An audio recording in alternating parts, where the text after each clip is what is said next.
جب ان کے علاقے میں بجلی آئی وہ میٹرک میں تھی۔ اس زمانے میں اس نے آگے پڑھنے کا فیصلہ کیا جب اس کے آس پاس رہنے والی اکا دکا لڑکیوں نے ہی میٹرک کر رکھا تھا اور لوگ فخر سے اپنے نام کے ساتھ BA لکھتے تھے۔ میٹرک تک تو اس کی رہنمائی کے لیے اس کی بہن موجود تھی، مگر اس سے آگے سنسان تھی اور انجان بھی۔ سب سے پہلے تو اس نے اماں ہی نے کی کہہ کر مخالفت کی کہ اس کے سسرال والے کیا سوچیں گے۔ بہنوں نے الگ ناک منہ چڑھائی۔ ابا نے حیرت سے سوال کیا کہ آگے کیوں پڑھنا ہے؟ اس کے پاس ان کے سوال کا تشریح بخش جواب نہیں تھا۔ وہ کہتی شوق ہے تو ابا کہتے کہ کالج جانے کی کیا ضرورت ہے، پرائیویٹ امتحان دو، مگر وہ فزکس پڑھنا چاہتی تھی۔ ابا کو جب یہ معلوم ہوا تو انہوں نے صاف انکار کر دیا اور بولے کوئی لڑکیوں والی چیز پڑھو، اس فضول مضمون میں سر کھپانے کی کیا ضرورت ہے۔ تاہم رو دھو کر اس نے اپنی بات منوا لی۔ ابا نے سرکاری کالج میں داخلہ دلوا دیا اور اس کے بعد بھول گئے تھے کہ اس سے آگے بھی ان کی کوئی ذمہ داری ہے۔ بھائی چھوٹے تھے، وہ مدد نہیں کر سکتے تھے۔ اس کی ماں کو ہر وقت یہ فکر لگی رہتی کہ سسرال والے ناراض نہ ہو جائیں۔ اس کے منگیتر حامد نے بھی ڈکے چھپے انداز میں اپنی ناپسندیدگی کا اظہار کیا تھا، مگر وہ اسے خاطر میں نہ لائی۔ ان کے گھر میں لڑکیوں کو پیسے دینے کا رواج نہیں تھا۔ کوئی ضرورت ہوتی تو ماں سے کہہ دی جاتی، اور 2 بیٹوں اور 5 بیٹیوں کے ہوتے ہوئے ماں کے لیے اس کی ضرورت یاد رکھنا بہت مشکل تھا۔ کالج جانے کے لیے یونیفارم، کتابیں اور کرایہ چاہیے تھا۔ یونیفارم کا بندوبست اس نے عید کے کپڑوں کے طور پر کر لیا تھا۔ کالج کتابوں کے بغیر بھی جایا جا سکتا تھا، مگر کرایہ اس کے لیے در سر بنا ہوا تھا۔ 2 دن وہ پیدل کالج گئی۔ 20 کلومیٹر چلنے کی صعوبت اس کے نازک پاؤں برداشت نہ کر سکے۔ جوتوں کا سول اکھڑ گیا تھا اور پاؤں میں چھالے پڑ گئے تھے۔ ایڑیوں کو تو وہ چھو بھی نہیں سکتی تھی۔ دھوپ نے اس کے گورے ہاتھ سرخ کیے اور پھر ان پر سیاہی مل دی تھی۔ اماں میں پیدل کالج نہیں جا سکتی، میرے جوتے بھی ٹوٹ گئے ہیں، پاؤں میں چھالے پڑ گئے ہیں، اس نے بے چارگی سے کہا۔ اماں نے اسے گھورا اور بولی کالج جانے کی ضرورت ہی کیا؟ کیوں خود کو تھکا رہی ہو؟ خود پر رحم کرو اور ساتھ مجھ پر بھی۔ حامد کی ماں بھی خفا ہو رہی تھی۔ میری زندگی میں پہلے ہی بہت مسئلے ہیں، ان میں اضافہ نہ کرو، مجھے کرایہ چاہیے، اس نے ان کی بات انسنی کرتے ہوئے کہا۔ گھر سے 10 منٹ دوری پر سٹاپ تھا، بس اسے کالج کے دروازے کے سامنے اتار دیتی۔ اپنے باپ سے بات کرو، میرے پاس کچھ نہیں ہے، اماں نے غصے سے کہا۔ وہ جانتی تھی کہ وہ ایسا نہیں کریں گی، مگر اس رات وہ اپنے والد کے پاس پہنچ گئی، جو ڈائجسٹ پڑھنے میں ماہر تھے۔ اس نے مہینے بھر کے کرائے کی مد میں خرچ ہونے والی رقم کا اندازہ لگا کر ایک پرچی پر لکھا اور دھڑکتے اور پھولی ہوئی سانسوں کے ساتھ ایک نظر اپنے ابا پر ڈالی اور پرچی ان کی طرف بڑھا دی، مگر منہ سے کچھ نہ بولی۔ ابا نے ترچھی نگاہ اس پر ڈالی، حیرت سے پرچی کو دیکھا اور بولے یہ کیا ہے؟ وہ گگائی۔ وہ بس میں کالج جانا چاہتی ہے، کہتی ہے پیدل نہیں جا سکتی۔ اماں اس کی مدد ہوئیں، پیدل کوئی جا بھی کیسے سکتا ہے؟ اچھا خاصا فاصلہ ہے۔ ابا ایک نظر پرچی پر ڈالتے ہوئے بولے، اینک اتار کر غور سے اسے دیکھا، پھر کچھ سوچ کر جیب سے بوسیدہ کاغذوں کا ڈھیر نکالا جن میں چند نوٹ بھی موجود تھے۔ اس سے نوٹ تھمائے اور بولے اس وقت تم نے خواہ مخواہ کا بیڑا پار لیا ہے، گھر بیٹھ کر بھی پڑھائی ہو سکتی ہے، اپنے باپ پر اتنا بوجھ نہ ڈالو، مجھ پر اور بھی بہت ساری ذمہ داریاں ہیں۔ یہ رقم اس کی ضرورت کا نصف تھی۔ اس کے باوجود اس کے بہن بھائیوں کا خیال تھا کہ وہ ایک بڑی رقم ابا سے ہتھیانے میں کامیاب ہو گئی ہے۔ یہ پیسے لے کر گویا اس نے ان سب کو اپنا دشمن بنا لیا تھا۔ کبھی پیدل اور کبھی بس میں سفر کرتے اس نے کسی نہ کسی طور مہینہ گزار دیا۔ اگلے مہینے کی 4 تاریخ ہونے کو آئی، مگر ابا نے کوئی خبر نہیں دی۔ اس نے ایک مرتبہ پھر اماں سے کہا اور 2 آنسو اس کے سفید گالوں سے ہوتے ہوئے دوپٹے میں جذب ہو گئے۔ اماں تڑپ گئی۔ ان کی یہ بیٹی بہت سادہ تھی، انہوں نے کبھی اس کی آنکھوں میں آنسو نہیں دیکھے تھے۔ وہ نہایت صبر شکر سے اپنی زندگی گزار رہی تھی۔ اس کی ماں ہر بات میں اسے مثال بنا کر پیش کرتی تھی۔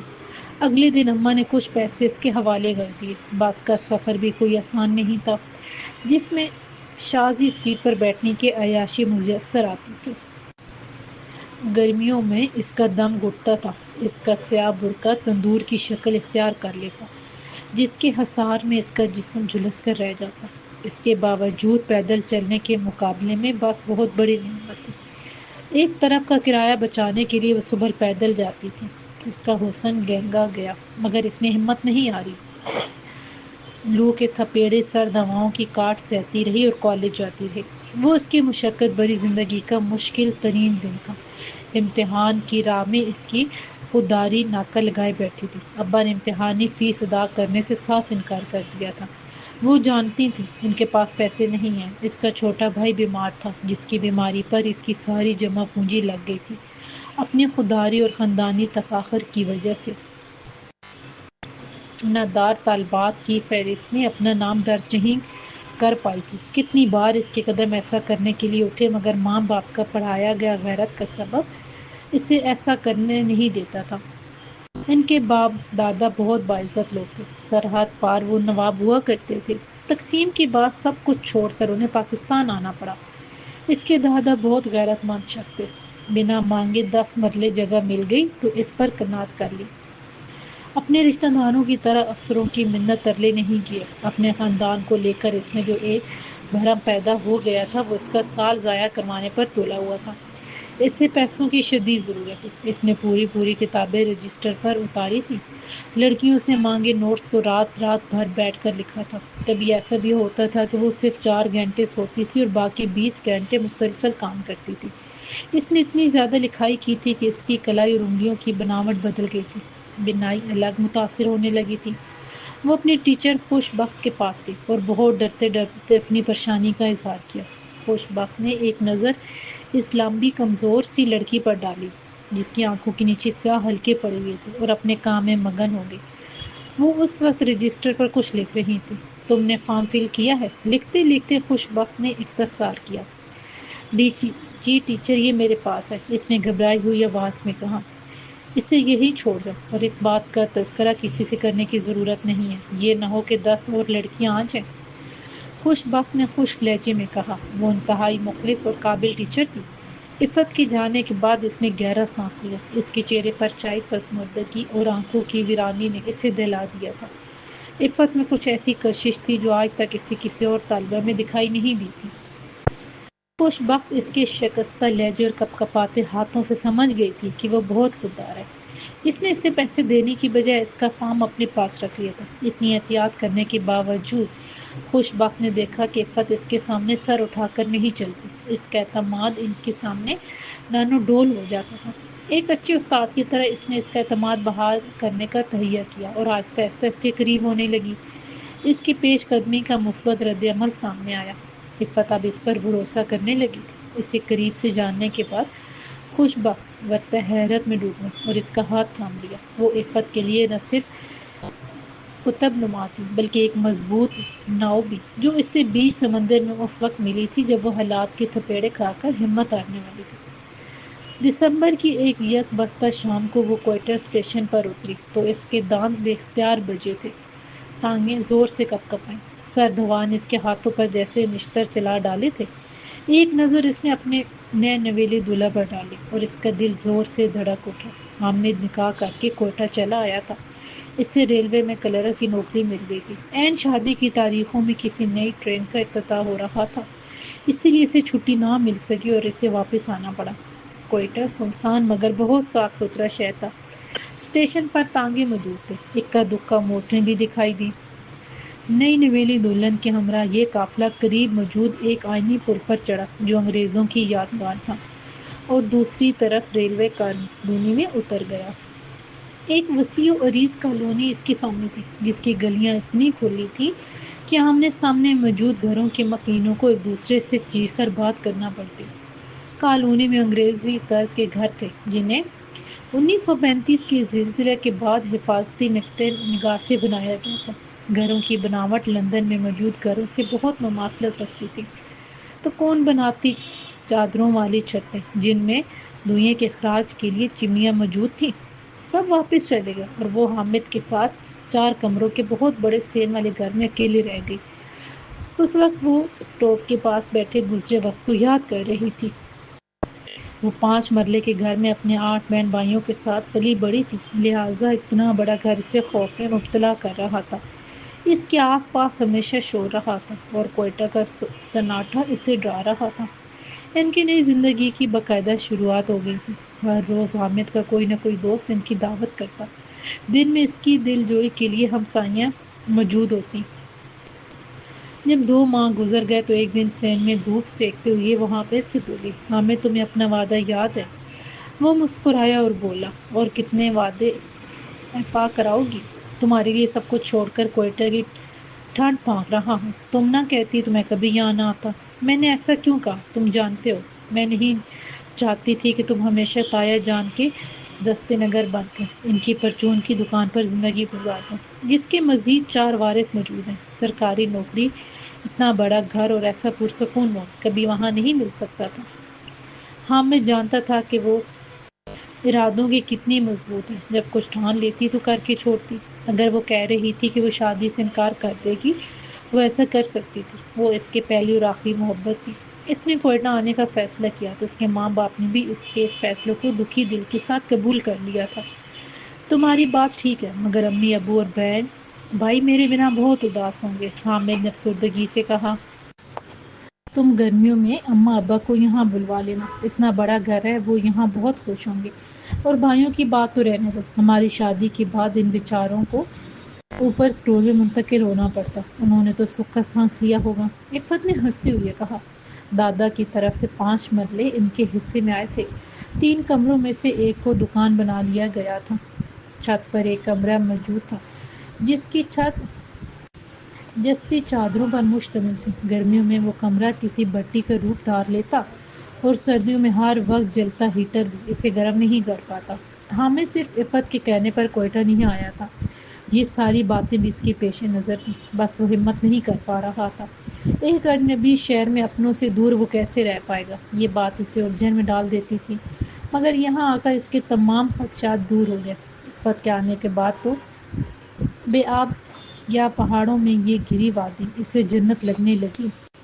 اس کی تنخواہ بہت زیادہ تو نہیں تھی، مگر عفت کی سلیقہ مندی کی وجہ سے مہینے کے آخر میں کچھ رقم بچ بھی جاتی تھی، جسے وہ ابا کو دینے کے لیے جمع کر رہا تھا، اور یہ بات اس کے لیے بہت اطمینان بخش تھی۔ وہاں رہ کر تو وہ ان سے ہی جیب خرچ لیتا رہتا۔ حامد کہاں کھو گئے؟ عفت نے اس کی آنکھوں کے سامنے ہاتھ لہراتے ہوئے کہا، بتاؤ نا، وعدہ یاد ہے؟ تم کس وعدے کی بات کر رہی ہو؟ وہ انجان بنتے ہوئے بولا، میں نے تم سے 4 تارے توڑ کر لانے کے وعدے لیے تھے، نہ ہیرے جواہرات کا تقاضا کیا تھا۔ تم بس ایم اے کر لو۔ عفت بولی، تمہارا دماغ تو ٹھیک ہے، پہلے بی اے کا کہہ رہی تھی اور یہاں آ کر ایم اے کے خواب دیکھنے لگی ہو۔ حامد نے مصنوعی غصہ کیا، ایم اے تو کرنا پڑے گا، مگر چلو فی الحال بی اے تک محدود رہتے ہوئے اس پر غور و فکر کرتے ہیں۔ عفت نے فراغ دلی سے کہا۔ وہ ہٹ کی پکی تھی، اس نے حامد کا پیچھا نہیں چھوڑا، یوں مجبوراً اس کو بی اے کرنا پڑا۔ پھر مجبوری میں پڑھی گئی کتابوں سے اسے ایسا لگا ہوا کہ اب وہ ایم اے انگلش کی تیاری کر رہا تھا۔ ویسے بھی کوئٹہ جیسے شہر میں کرنے کو کچھ زیادہ نہیں تھا۔ مغرب کے بعد ہر طرف ہو کا عالم ہوتا، سڑکیں گلیاں سنسان ہو جاتی۔ ایک black and white T V تھا جو 9 بجے کے خبر نامے کے بعد بیکار ہو جاتا تھا۔ کوئٹہ میں عفت کا دل لگنے لگا تھا۔ سین میں صنوبر کے 2 درخت جو سدا بہار تھے، اس کے دوست تھے۔ ایک بلی نہ جانے کہاں سے آ گئی تھی جسے عفت نے گود لے لیا تھا۔ حامد کا کام بہت آسان تھا، دفتر میں دوستانہ ماحول تھا، کوئی کسی دوسرے کے کام میں مداخلت نہیں کرتا تھا، ہر شخص اپنے کام سے کام رکھتا اور ایک دوسرے کی مدد کی جاتی تھی۔ عفت کے آنے کے بعد تو وہ وقت کو جیسے پر لگ گئے تھے، کب صبح ہوتی ہے کب شام ہوتی ہے کچھ معلوم ہی نہ ہوتا۔ سب سے خوشگوار شام وہ ہوتی جب ان سے کوئی ملنے آتا، نہ ان کی کہیں دعوت ہوتی، اور وہ کوئلہ جلتے اسٹوو کے پاس بیٹھ کر چلغوزے کھاتے ہوئے ڈھیروں باتیں کرتے۔ زندگی نے چند مہینوں میں عفت کی سالوں کی تھکن اتار دی تھی، اس کے احساس میں رومی کو ملیمیٹ کر دیا تھا۔ کوئٹہ کی خشک سردی میں اس کا رنگ نکھر گیا تھا، اس کے پھٹے ہوئے گالوں کی سرخی حامد کو مبہوت کر دیتی۔ شکر ہے یہ حسن شادی سے پہلے تم پر نہیں آیا، ورنہ ہم غریب تو راہ دیکھتے ہی رہ جاتے اور تم کسی شہزادے کے ساتھ رخصت ہو جاتی۔ عفت کا نکھرتا ہوا روپ دیکھ کر حامد نے اسے چھیڑتے ہوئے کہا، ویسے بادشاہ کو چھوڑ کر کوئی بیوقوف ہی شہزادے کے ساتھ جا سکتا ہے۔ عفت نے مسکراتے ہوئے یہ کہا اور حامد یہ سن کر ہنس دیا، وہ اسے خود سے 2 قدم آگے ہی رکھتی تھی۔ سستا زمانہ تھا، ہر شے ارزاں نرخ پر دستیاب تھی۔ ریلوے تھا کہ لرک ہو کر بھی ان کا کھانا پینا بہت اعلیٰ تھا۔ حامد کا پیٹ نکلتے دیکھ کر عفت نے فیصلہ کیا تو انہیں روز چہل قدمی کرنی چاہیے۔ حامد اس کی کوئی بات نہیں ٹالتا تھا، لہٰذا کاسی روڈ سے جوگر کے 2 جوڑے لیے آیا اور وہ بلا ناغہ واک کرنے جاتے تھے۔ عفت تو کبھی تھکنے میں ہی نہ آتی۔ بعض اوقات تو وہ ریلوے کا پل پار کر کے زرغون روڈ سے ہوتے ہوئے کینٹ میں جا گھستے۔ اس رات عفت اس کی ایڑیوں کی مالش کرتی، اس کی ٹانگیں دباتی اور ساتھ ہی حامد کو برے برے منہ بناتے دیکھ کر ہنستی جاتی۔ وہ ہر صبح ارادہ کرتا کہ چہل قدمی کے لیے نہیں جائے گا، مگر ہر شام تیار ہو جاتا۔ اس روز کی چہل قدمی سے بچنے کے لیے حامد نے اپنے ایک دوست سے پرانا اسکوٹر قسطوں پر خرید لیا۔ اب وہ روز عفت کو لے کر گھومنے نکل جاتا، کبھی ہنا جھیل کا رخ کرتے اور کبھی مری آباد کے پہاڑوں کی جانب چلے جاتے، انگوروں کے باغات دیکھنے بروری نکل جاتی، مگر وہ حامد کو بازار اب بھی پیدل ہی لے جاتی۔ حامد نے 3rd ڈویژن میں ایم اے انگلش پاس کر لیا تھا، جو بہت بڑا اعزاز تھا۔ ایم اے انگلش میں کل 3 لوگ پاس ہوئے تھے، حامد دوسرے نمبر پر تھا۔ ایک دن پی این ڈی کے ڈپٹی سیکرٹری ٹکٹ لینے کے لیے آئے تو ان کی ملاقات حامد سے ہو گئی۔ باتوں ہی باتوں میں انہیں معلوم ہوا کہ حامد کے بڑوں کا تعلق انڈیا کے علاقے سے، جہاں سے وہ خود ہجرت کر کے آئے تھے، تو انہیں اس سے انسیت محسوس ہوئی اور وہ یہ جان کر بہت حیران ہوئے کہ اس نے انگریزی ادب میں ایم اے کر رکھا ہے۔ انہوں نے اسے اپنے محکمے میں آنے کے لیے کہا کہ انہیں اپنے بڑھتے ہوئے کاموں کے لیے ایک اسسٹنٹ کی ضرورت تھی جو دفتری امور کو سمجھتا ہو اور اس کی انگریزی اچھی ہو، مگر حامد ریلوے کی نوکری چھوڑ کر کہیں نہیں جانا چاہتا تھا۔ یہاں اس کے دوست تھے، دفتر میں اس کی عزت تھی اور سب سے بڑھ کر اس کے پاس ایک بڑا گھر تھا، مگر ڈپٹی سیکرٹری صاحب مسلسل اصرار کرتے رہے۔ اس وقت ایک نئی سرکاری کالونی تعمیر ہوئی تھی۔ انہوں نے حامد سے کہا کہ اسے وہاں پر ایک اچھا مکان الاٹ کروا دیں گے جو ریلوے کے اس گھر سے بہت اچھا ہوگا۔ عفت نے بھی اسے یہی مشورہ دیا کہ اسے یہ پیشکش قبول کر لینی چاہیے۔ یہاں آگے ترقی کے مواقع بھی بہت زیادہ تھے۔ ریلوے میں رہتے ہوئے ٹرانسفر کا خطرہ ہمیشہ سر پر منڈلاتا رہتا تھا۔ اس کے کئی دوستوں کو سبی اور جیکاباد ٹرانسفر کر دیا گیا تھا۔ اس نے کافی پس و پیش کے بعد سیکرٹری صاحب کی بات مان لی اور ان کی زیر سایہ کام کرنے لگا۔ وہ محنتی اور خوش اخلاق تھا، اس لیے جلد ہی دفتر میں اس کی سب سے دوستی ہو گئی۔ وہ صبح 9 بجے دفتر جاتا اور معمول کے کام نمٹانے کے بعد 2 بجے گھر واپس آ جاتا۔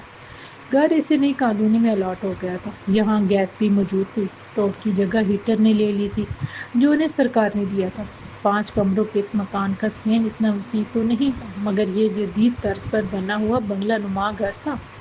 ریلوے کے تمام مکانات انگریزوں نے 1935 کے زلزلے کے بعد تعمیر کروائے تھے اور احتیاط کے پیش نظر ان کی چھت ٹین کی ہلکی مگر مضبوط چادروں سے بنی تھی۔ دیوار 6 فٹ تک تو پکی بنائی گئی تھی، مگر اس کے اوپر چستی چادروں اور لکڑی کے تختوں کی مدد سے دیوار کو چھت تک مکمل کیا گیا تھا۔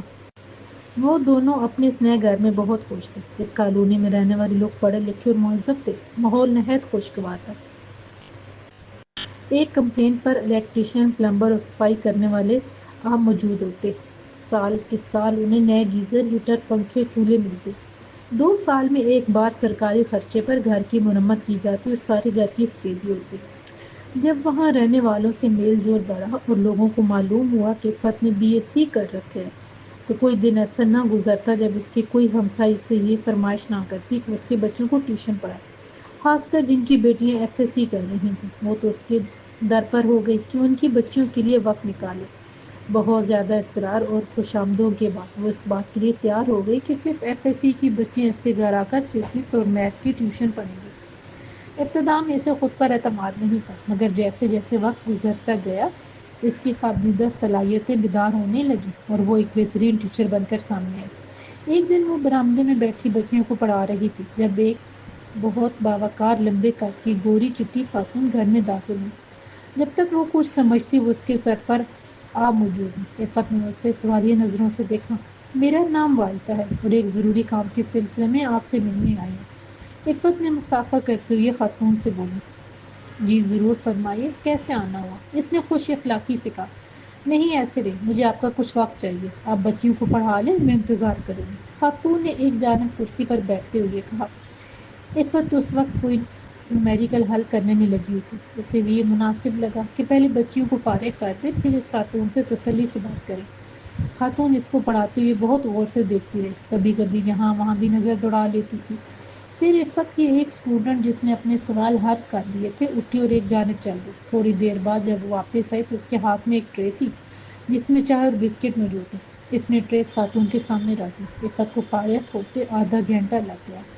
جب سب بچیاں چلی گئیں تو وہ خاتون سے معذرت خانہ لہجے میں رویا ہوئی. میرا خیال تھا کہ مجھے 15 منٹ سے زیادہ نہیں لگیں گے مگر یہ سوال ہی ایسا پیچیدہ تھا کہ زیادہ وقت لگ گیا. امید ہے آپ نے برا نہیں مانا ہوگا.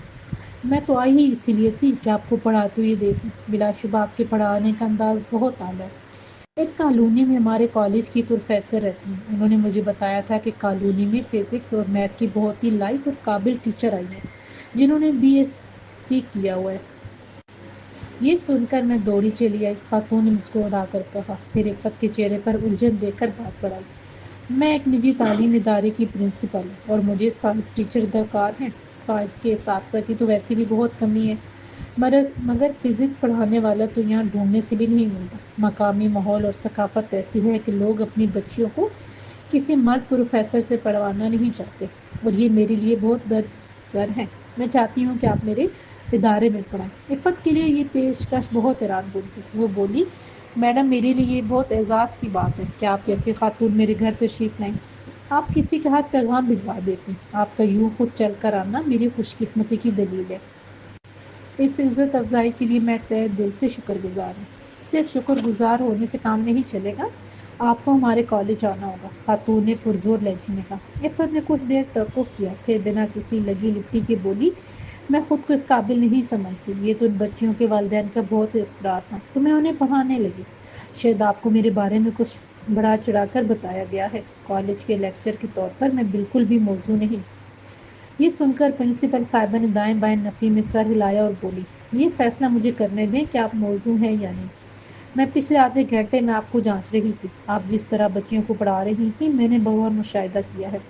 آپ ایک بہت ہی اچھی استاد ہیں. میں نے آپ کا انتخاب بطور فزکس لیکچر کر لیا ہے. آپ کو انکار کی قطعاً اجازت نہیں. کل سے آپ کالج جائیے. آخری جملہ انہوں نے اس کا ہاتھ پکڑ کر بہت ہی اپنائیت سے کہا. عفت خوشی سے پھولے نہیں سما رہی تھی. وہ سوچ بھی نہیں سکتی تھی کہ ایسا حوصلہ افزا معاملہ بھی پیش آ سکتا ہے. قسمت یوں بھی مہربان ہو سکتی ہے. کافی دیر تک وہ اسے اپنے کالج کے بارے میں بتاتی رہی اور وہ بہت دلچسپی سے ان کی باتیں سنتی رہی.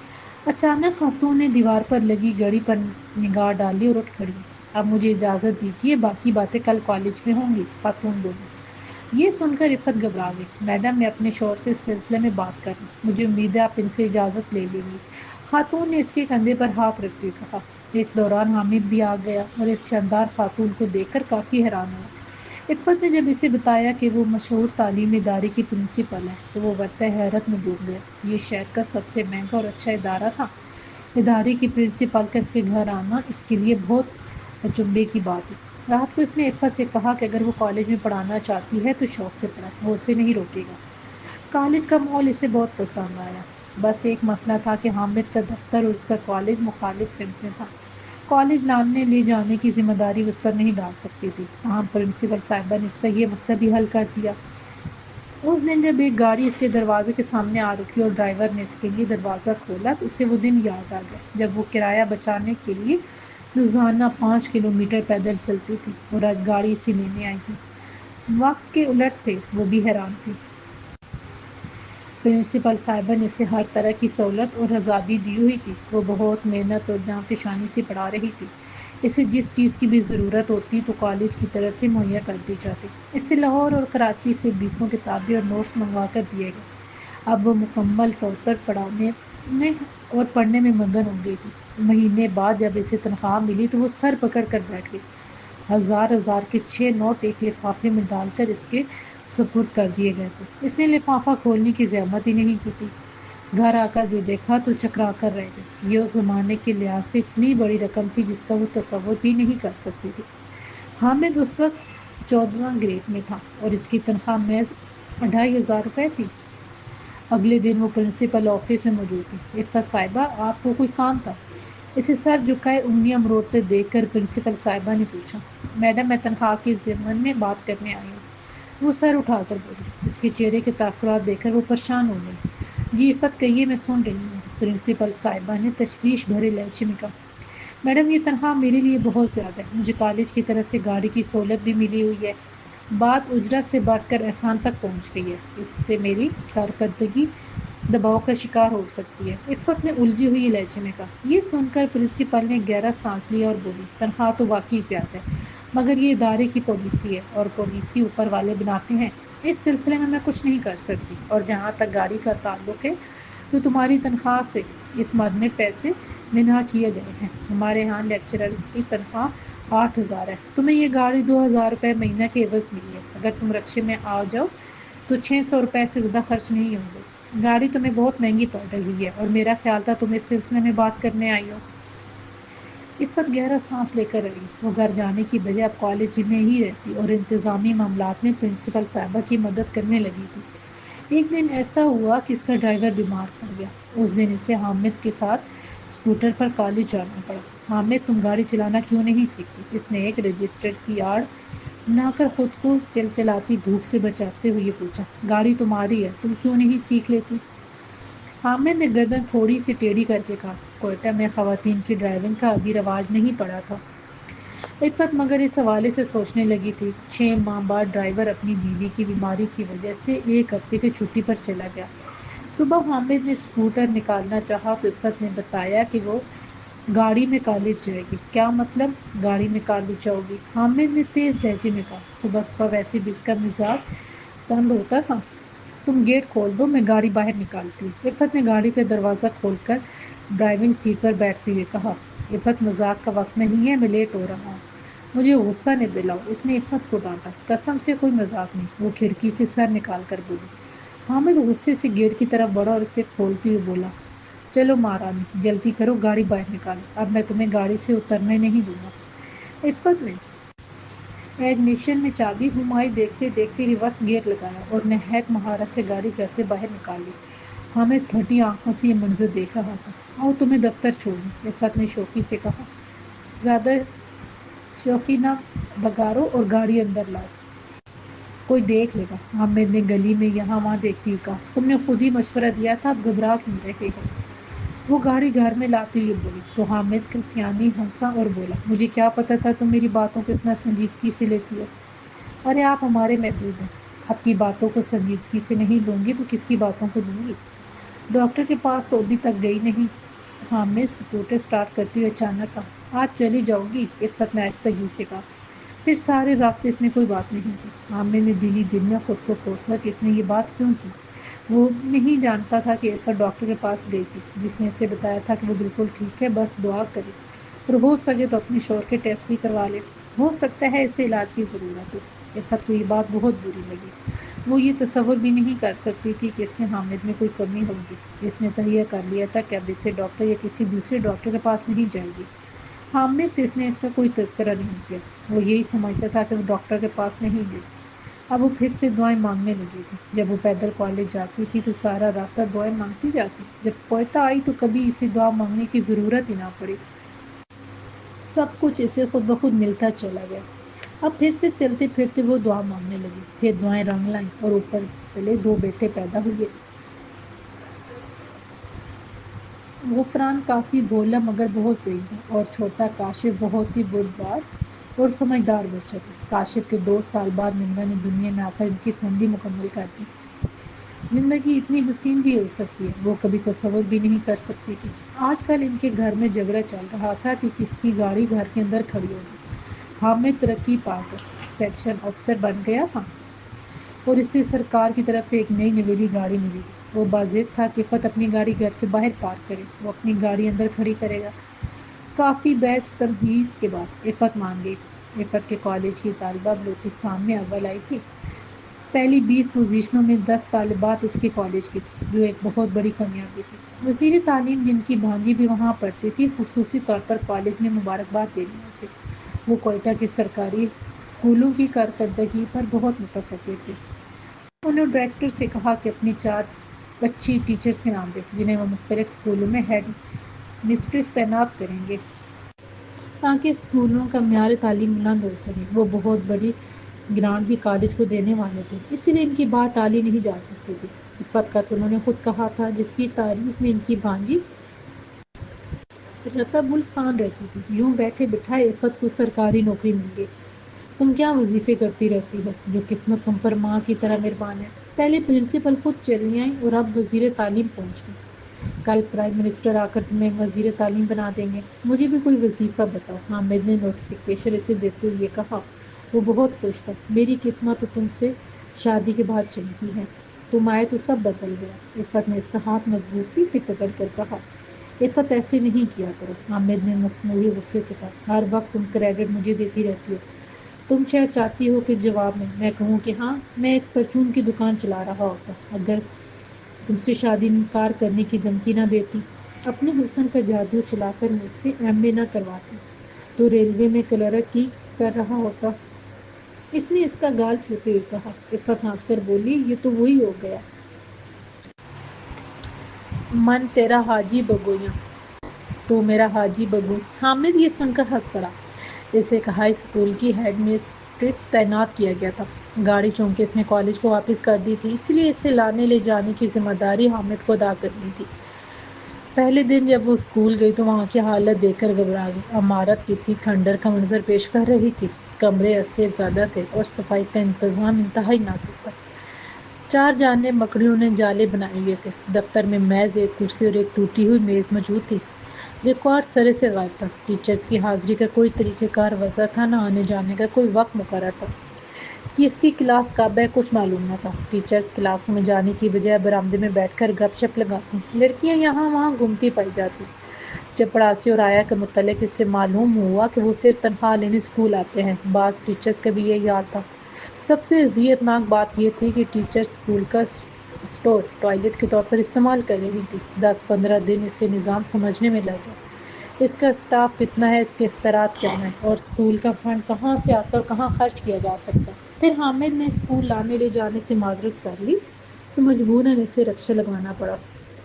ساری رات وہ اپنا سر کھجاتی رہتی۔ اس کا خیال تھا کہ اس کے سر میں جوئیں ہیں، مگر پھر اس نے اس خیال کو رد کر دیا۔ جوئیں تو تب بھی کبھی نہیں پڑی تھی جب وہ اپنی 500 بہنوں کے ساتھ ایک چھوٹے سے کمرے میں رہتی تھی۔ اس دن اسکول سے آتے ہوئے وہ اپنے لیے ایک باریک دانتوں والی کنگھی لے آئی اور اس کا اندیشہ درست ثابت ہوا۔ اس کے سر میں جوئیں موجود تھیں۔ اسکول میں ٹوائلٹ کرنا ہونا اس کے لیے بہت بڑا سردر تھا۔ قریب پاس رہنے والے ایک ٹیچر نے اسے کہا بھی کہ وہ اس کے گھر چلے، مگر اس سے یہ مناسب نہیں لگا۔ ایک دن کا مسئلہ ہوتا تو وہ چلی بھی جاتی، اس سے تو روز صبح 8 بجے سے 2 بجے تک اسکول میں رہنا تھا۔ جب اس نے باتھ روم بنوانے کے لیے ایجوکیشن ڈپارٹمنٹ سے رابطہ کیا تو بتایا گیا کہ فی الحال ان کے پاس فنڈ نہیں ہے۔ ایک سیانے افسر نے اسے مشورہ دیا کہ وہ اپنے خرچے پر ٹوائلٹ بنوا لے، بعد میں جب فنڈ آئے گا تو وہ اپنی رقم سود سمیت واپس لے لے۔ اگر اسے صرف اپنے لیے باتھ روم چاہیے ہوتا تو مسئلہ نہیں تھا، مگر اس کے اسکول میں 200 بچیاں زیر تعلیم تھیں اور وہ سب اس مسئلے سے دوچار تھیں۔ اسکول کے معاملات کافی حد تک اس نے درست کر لیے تھے۔ پڑھائی ہونے لگی تھی، ٹیچر اس سے بہت تعاون کر رہی تھی، بس 2 ٹیچر اسکول کا کلرک اور چپراسی اسے باؤ نہیں دے رہے تھے۔ اس نے ان کے خلاف محکمانہ کارروائی کی درخواست دے دی۔ 2 دن بعد اسی وزیر تعلیم کا پی ایس اس سے ملنے آیا جس نے عفت کو ہیڈ مسٹریس بنایا تھا۔ اس نے اسے درخواست واپس لینے کا کہا اور یقین دلایا کہ آئندہ اگر اس نے عفت کی بات نہیں مانی تو اسے یہاں سے ٹرانسفر کر دیا جائے گا۔ چپڑاسی بھی ایک مقامی سردار کو پکڑ لایا تھا۔ سردار صاحب نے بہت مہذب انداز میں گفتگو کی اور یقین دہانی کروائی کہ چپڑاسی اپنا کام کرے گا۔ ٹیچرز خود اس کی منت ترلے کرنے لگی تو اس نے درخواست واپس لے لی۔ 1 مہینے تک سب ٹھیک چلتا رہا، پھر ان سب نے پر پرزے نکالنا شروع کر دیے۔ اس نے ایک دفعہ پھر ان کے خلاف درخواست دی تھی۔ 1 ہفتے بعد سیکرٹری نے اسے دفتر بلا لیا۔ عفت صاحبہ، یہ آپ نے کیا وتیرہ اپنایا ہوا ہے؟ اس طرح سے اسکول چلائیں گی؟ سیکرٹری روکھی لہجے میں بولا۔ سر میں سمجھی نہیں، عفت نے حیرت سے پوچھا۔ اس کا خیال تھا کہ سیکرٹری نے اسکول کے حالات جاننے کے لیے اسے بلایا ہے۔ میڈم، آپ نے پہلے درخواست دی اور جب کارروائی شروع ہونے لگی تو آپ نے واپس لی۔ اب 1 مہینے بعد درخواست پھر میری ٹیبل پر موجود ہے، سیکرٹری نے کاغذ لہراتے ہوئے کہا۔ سر، مجھے لگا کہ وہ سدھر گئے ہیں، عفت نے آہستگی سے کہا۔ یہی تو مسئلہ ہے، پہلے آپ محکمانہ کارروائی کی درخواست دیں گے اور جب ہم جانچ پڑتال کرنے لگیں گے تو آپ کو لگے گا کہ وہ سدھر گئے ہیں۔ آپ درخواست واپس لے لیں گے اور کارروائی رک جائے گی تو آپ نئی درخواست دے دیں گی۔ مجھے اس کے علاوہ بھی بہت سارے کام کرنے ہوتے ہیں۔ سیکرٹری نے اس کے سامنے ہی درخواست پھاڑ کر پھینک دی۔ اسے سیکرٹری پر شدید غصہ آ رہا تھا۔ حامد کو جب معلوم ہوا تو اس نے اسے ڈانٹتے ہوئے کہا، شکر مناؤ کہ تمہارے خلاف اس نے کوئی محکمانہ کارروائی شروع نہیں کر دی۔ تمہیں لگتا ہے اس نے تمہیں ڈانٹا اور بےعزتی کی؟ میڈم عفت، اس نے تمہیں بہت بڑی مصیبت سے بچایا ہے۔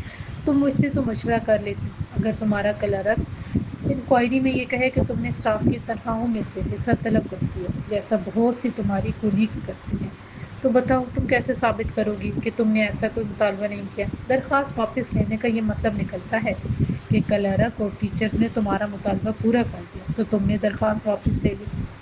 اگلے مہینے جب انہوں نے پیسے نہیں دیے تو پھر درخواست دائر کر دی۔ عفت نے جب یہ سنا تو بہت تنگ آئی اور بولی، میں عدالت چلی جاؤں گی۔ عدالت کی عین سے بھی تمہارا سابقہ نہیں پڑا، ورنہ تم ایسی باتیں نہ کرتی۔ حامد نے غصے سے کہا، خاموشی سے نوکری کرو، خواہ مخواہ مسائل کو دعوت مانگو، سرکاری کاموں میں اونچ نیچ ہوتی رہتی ہے، ان کو سنجیدہ لینے کی ضرورت ہے۔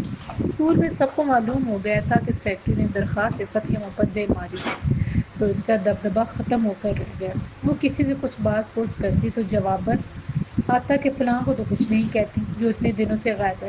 اس کے پاس اس بات کا کوئی جواب نہیں ہوتا۔ اصل دھچکا اسے تب لگا جب اسے 3 ماہ کی تنخواہ یکمشت ملی۔ کالج میں 20,000 روپے تنخواہ لے رہی تھی، یہاں 3 ماہ کی تنخواہ 24,000 روپے بنی تھی، جو اس کے لیے بہت بڑا صدمہ تھا۔ اسکول کی سیاست، سیکرٹری کا رویہ اور اب تنخواہ کی کمی نے اسے توڑ دیا تھا۔ اس نے سوچا یہ کیسے ہو سکتا ہے کہ وہ اسکول جائے اور کسی سے کچھ نہ کہے اور چپ چاپ واپس آ جائے۔ مہینے کے آخر میں محض 8,000 روپے حکومت سے لے، جس میں سے 1,000 روپے اس کے رکشے پر خرچ ہو جاتے تھے۔ اس سے اتنا غصہ آیا کہ اس دن اسکول جانے کے بجائے اپنے کالج جا پہنچی۔ پرنسپل صاحبہ بہت اتفاق سے ملی، کولیگز بھی اسے دیکھ کر بہت خوش ہوئیں۔ صاف ستھرا کالج دیکھ کر عفت نے ایک ٹھنڈی سانس بھرا۔ سلیقے سے بنی سبھی کولیگز کو دیکھ کر اس نے اپنی ماتحت استانیاں یاد آئیں جو منہ دھوئے بغیر سلوٹ زدہ کپڑوں میں ہی اسکول آ جاتی تھی۔ سفید اجلے کپڑوں میں گھومتی لڑکیاں بہت بھلی لگیں۔ اس نے ان کا تقابل اپنے اسکول کی لڑکیوں سے کیا جن کے بال میلے چیک ہوتے تھے اور یونیفارم پھٹے پرانے تھے۔ پرنسپل نے بیل بجائی اور چپراسی کسی جن کی طرح نمودار ہو گیا۔ آنکھیں جھکا کر ان کی بات سنی، انہوں نے ہر بات پر جی جی کہا اور فوراً ان کے حکم کی تعمیل کے لیے چل دیا۔